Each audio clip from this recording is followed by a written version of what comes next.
When Linda and I moved to Mexico in 2015, we did it with only 4 suitcases. We had gotten rid of everything. And although that's the way I recommend moving to Mexico, because, well, I think it makes it easier, a lot of people are like, Paul, that's not for me. I have a lot of stuff and I want to bring my stuff.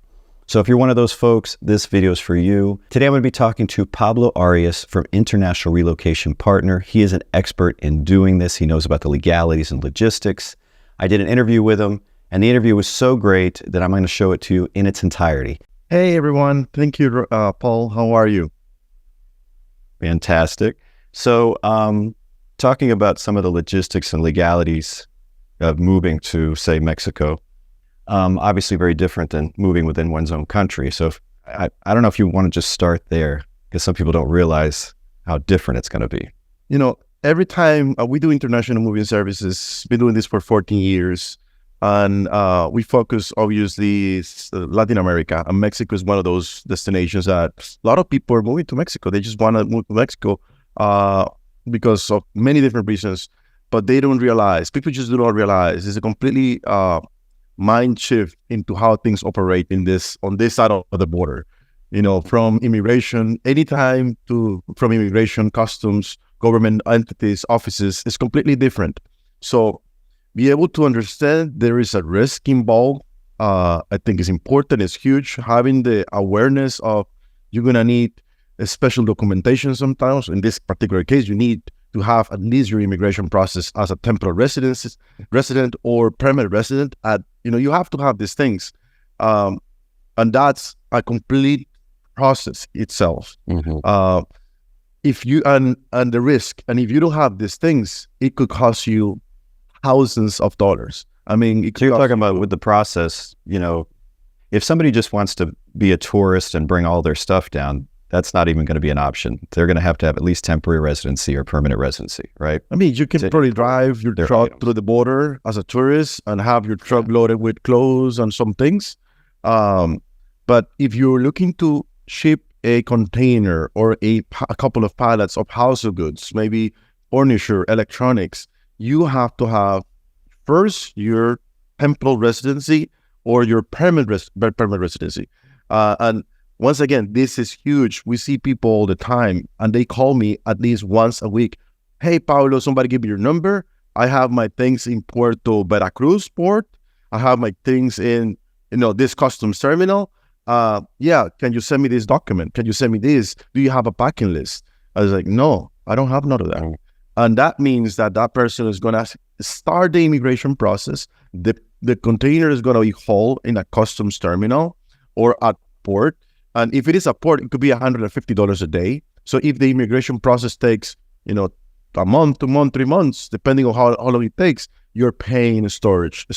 By the time you finish, you're looking at maybe $5,000 of a storage piece. And maybe your things are worth less than $5,000. So people who don't plan, and I've seen that in blogging and videos, people reach out to me and they haven't researched things well enough and they just do it, And so I can see that happening where somebody has all of their stuff stuck at the port for, months. I mean, things aren't fast in Mexico. It's not the most. I have so many horror stories. Like I remember I met people that lost their vehicle. I mean, just lost. It's stuck at customs. It will never leave customs. A $30,000 Lexus, fine car, but they just didn't do it properly. So they lost their vehicle. I met people that lost half of their things because they didn't know they could have put brand new things in the container. So that's one of the tips. This is a law that we use for household goods and personal belongings that is only for household goods and personal belongings. So anytime you put something inside of the container, maybe you just buy some things in Amazon, or maybe you go to Best Buy, buy a nice flat plasma TV. You thought leaving it in a brand new box could protect this TV, but when it comes to doing customs, then what the heck, you just lost your 72-inch TV that it cost you maybe $2,000 because, so you're going to have problems if you don't inform yourself. And one of my best recommendations is for you to sit down and talk to an expert. And I love for people to talk to me or to our company, but it doesn't matter. I want the best for the community. So you just talk to an expert, get informed, research. Somebody that does this for a living, that imports 20 containers a month, we'll have the day-to-day operational knowledge to give you the tips and advice you need. So talk to that person. If you don't want to talk to us, it doesn't matter. What matters to me is that people understand that at the end of the day, have a good experience by when they relocate to Mexico or to Costa Rica. If you do it properly, you're going to have an easier time. But you have to go through the motions and inform yourself and understand that it's easy. Now, one thing I notice is some people think that money is everything. And in this side of the border, money is not everything. We care more about relationships. So you can come with all the money. You can come from Beverly Hills with all the money in the world, right? Yeah, I have my container and I have my Lexus at port. And how much is it going to cost me? I got money. It doesn't work this way. I mean, it doesn't work that way. Here in Mexico, particularly customs is regulated by the army. It's controlled by the army, particularly vehicles. So it doesn't matter. It's you either meet the requirements or you can't do anything. It's just it doesn't matter how much money you. So the advice is obviously, and I told people this, if you've been watch my videos, it doesn't matter what you want to do in Mexico. And I do videos how to do things, and then usually I start with I wouldn't do it on my own. I would go with somebody because there's just so many moving parts. So what would be your recommendation? You have somebody and they've gotten their temporary or permanent residency and they're in the US and they're thinking about moving household goods. Is that the point they should reach out to you and be like, this is my situation, this is how much we're talking about, how many things I want to bring, or how does that generally work? Okay, we have a process that is a little bit different of any other shipping company in general. First, we don't do any other type of shipment unless it's someone moving that is linked to an immigration process that is actually relocating to Mexico. My company is called International Relocation Partner. Even though we thought about the name many years ago as a relocation company, the only thing that we actually do is shipping. So this is the only thing. But in that process, we want to do a one-on-one consultation similar to a Zoom meeting, a Zoom call, when we spend at least 30 minutes, sometimes an hour, just talking. First, we can talk about rules, requirements, regulations based on your particular immigration status, temporal status, or maybe you're a tourist, and then we're going to advise you, hold on, if you're still a tourist, let's not even think about a date to ship anything, because I often do not know how long is it going to take you, depending on your income, what is it going to take? I'm not an immigration attorney, so I would say before we go any forward with this, let's talk to an immigration attorney, and you need to figure out how long is that going to take you. So what I try to do with this process, instead of because I hate the salesman type of pitch. Like I don't care for that. I just feel like people should slow down, and the salespeople that sell shipping in general in the US or somewhere else is usually they just want to move another container. It's just another transaction, but they don't understand that that's the entire family's things in that container. And that, I've seen for years people crying on these issues. Like I have people call me crying, "Hey, Pablo, I don't have anything else." And so my approach is before you do anything, let's do a consultation call. We want to understand what you're looking to do. We oftentimes are going to say, don't ship that. You can just buy here. There is Walmart here. There is this here. Why are you going through all these things? Because it's also an investment. The average shipment for a container, it's like $8,000, $7,000. Sometimes some shipments, depending on where you're coming from. You're coming from Alaska or Hawaii, it's going to be $20,000. So it's an investment. It's an important investment. So you want to do it properly. You need to understand there is risk. So we talk to people, hold on, let's analyze what you're looking to do. And then if we feel there is a service that we can provide, we go into creating a project. To me, this is a project management service. Instead of, most people do not sell it this well, or they offer a service. They say, we're going to move your things from here to here, and everything is going to be smooth, and there is no risk. We use the best containers or the best moving boxes. But that's not true. They're flat lying to you, because this is, no company owns the containers or the V-Sales or the company doesn't own customs. So it's a project management service where I understand who is the local moving service provider in different cities in the US. We look at their name, reputation, and we contact them and say, well, we need a packing company that provide the service. Can you do it? How much is it going to cost? So this is the cost. Okay, we look for the trucking inland. So out of the trucking services, there are services that we know that the same truck inland could go through the border without having to change trucks. This is huge. And there is a limited amount of these trucks. Because if you have a trucking company that goes to the border and customs makes you unload everything and load it into the Mexican truck, which is another way of doing it, the risk of your things being broken or stolen is through the roof. Oh, yeah. Now, the trucking companies that offer the same truck van are more expensive. Could be $1,000 more. But the risk, why are you shipping your things if they may be broken when they land here? But me as an international moving company or project manager, I don't own the trucking. So what I do is I know my providers, I know the reputation, I mitigate risk, and with our knowledge, we make this process a lot less risky for the customer. And every now and then something breaks. Every now and then things happen, and we explain these things to the customer up front. This is the point. If we explain these things to the customer up front and something happened, we have an insurance, we file a claim, we do it properly. The customer, 9 out of 10 are going to be thankful. They give us excellent reviews. Google our name is going to be, because we set the expectations properly, not selling you a dream or sugarcoating the process, but telling you this is how much is going to be, and this is what's going to happen.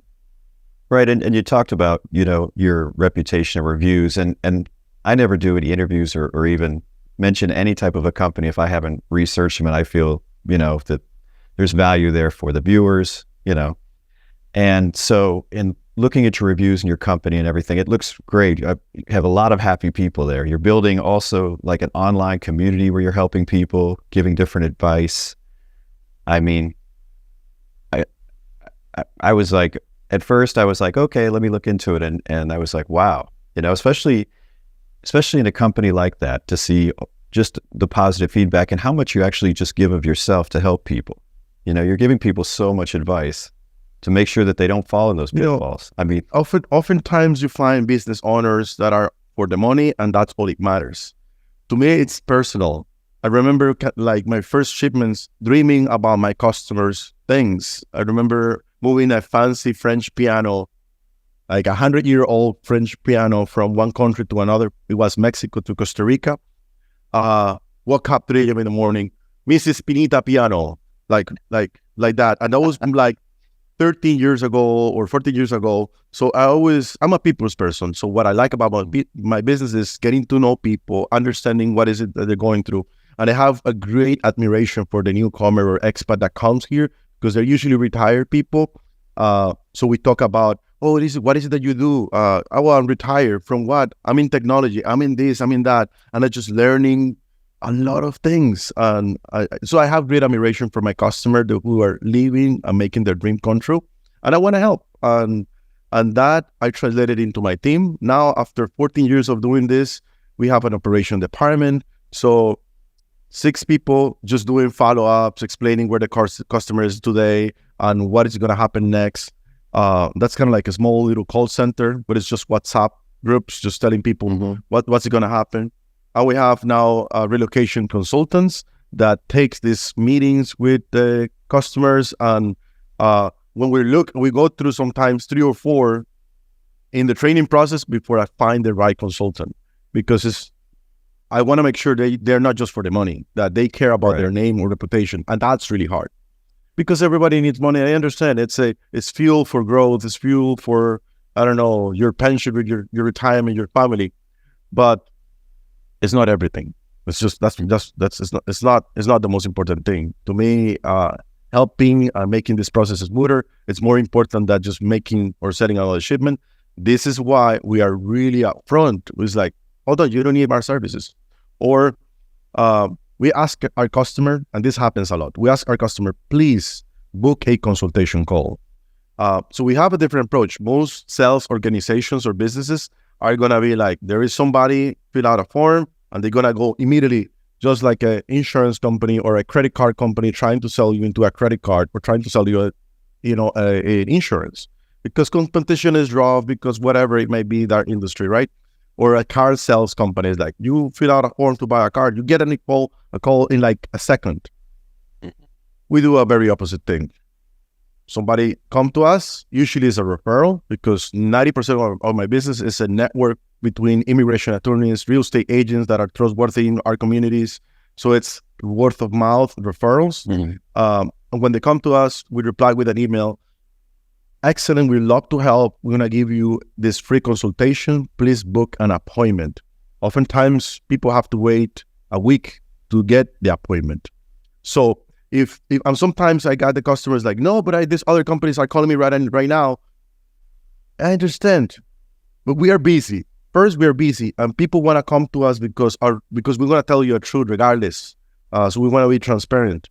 And if we break something, we try to compensate the customer. And that's not the mentality of a business that have to report to a group of stakeholders. The mentality for a business that want to report to stakeholders is maximize as much money out of the customer. That's the mentality. To me, this is a small private company that I own, and my personality is kind of insert into how we do things and how we compensate our team is based on, did we get a 5-star review, yes or no? That's how the packers and the people that makes the final delivery gets compensated. Are we getting that's better? great. Yeah, everybody is linked to this. It's a way of doing business that I think that's going to be in the future, the way of doing business, because more and more people is just in the game of selling, and it's human nature to be against that. People knows that when people see somebody talking, they know it's a fancy video, made it, and it's designed to trigger you into buy. People is smart enough to understand this, and as people, learn more and more, I think relational business, having a great reputation, it's eventually continue to grow out. I think it's the best way to do this, and I feel very happy about it. Well, it's been obviously working for you. You have fantastic reviews from people. You come highly recommended. And, you're standing out in that field. So that's fantastic. Yeah. I would say the best advice, if you're looking, maybe not our company, any other company, is to first look for a company that first specializes in household goods. The second advice would be a company that is local to Mexico or to the country you're shipping into, if somebody's moving somebody else, that has the day-to-day operational knowledge of dealing with that country, even better with dealing with that particular port, because ports, just like immigration, ports or local government offices may operate a little bit different depending if you're shipping through Manzanillo port or through Veracruz port.